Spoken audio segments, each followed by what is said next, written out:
अस्सलाम वालेकुम मलगरू इमरान मो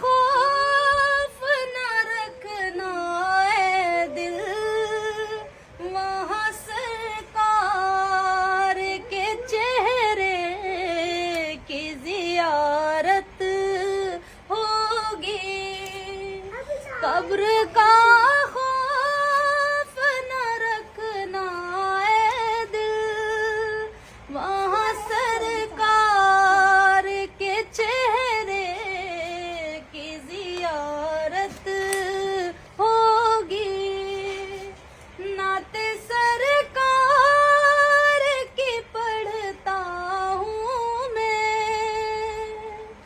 वहाँ सरकार के चेहरे की जियारत होगी।